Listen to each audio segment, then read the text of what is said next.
જય સ્વામિનારાયણ મિત્રો, આજે આપણે બનાવીશું મમરાનો ચેવડો। તો તેના માટે મેં અડધી કોથળી જેટલા મમરા લીધા છે અને 250 ગ્રામ જેટલા મકાઈના પૌવા લીધા છે।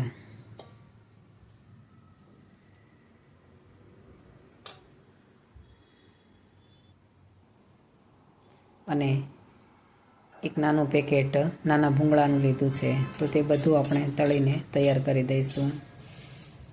તો સૌ પહેલાં આપણે મકાઈના પૌવા છે તે આપણે તળી લઈશું।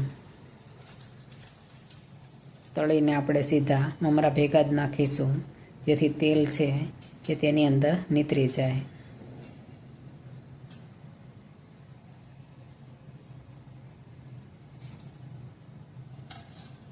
આવી રીતે આપણે બધાય મકાઈના પૌવા છે તે તળી લઈશું।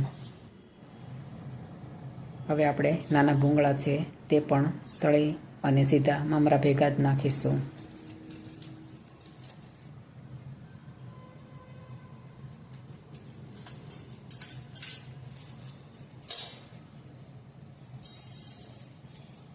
આવી રીતે આપણે બધા નાના ભૂંગળા છે તે તળી નાખીશું।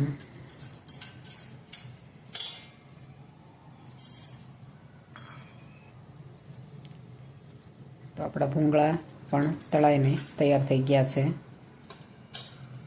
હવે ગેસની ફ્લેમ આપણે બંધ કરી દઈશું અને એક વઘારિયામાં આપણે 4 થી 5 પાવડા જેટલું અંદર તેલ લઈ લઈશું। આપણે તેલ ગરમ જ છે એટલા માટે તેની અંદર આપણે અડધી ચમચી જેટલી રાઈ ઉમેરીશું, અડધી ચમચી જેટલી હિંગ ઉમેરીશું અને 1 ચમચી જેટલી આપણે હળદર ઉમેરીશું।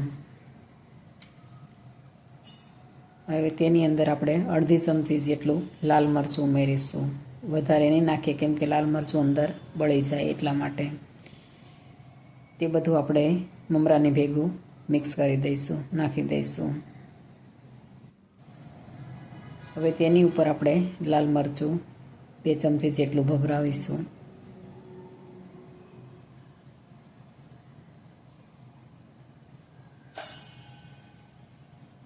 અને 2 ચમચી જેટલું આપણે મીઠું નાખીશું અંદર સ્વાદ પ્રમાણે।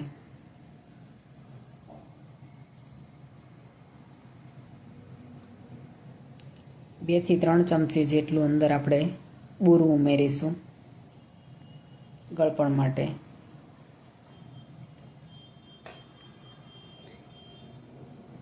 અને અડધી ચમચી આપણે ગરમ મસાલો અંદર નાખીશું।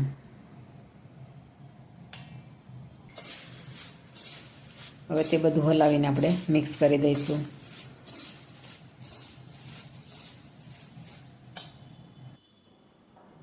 તો આપણો મમરાનો ચેવડો તૈયાર થઈ ગયો છે। અંદર મેં સિંગદાણા પણ તળીને નાખ્યા છે। જો તમને મારી રેસીપી ગમે તો તેને લાઈક, શેર અને સબસ્ક્રાઈબ જરૂરથી કરજો।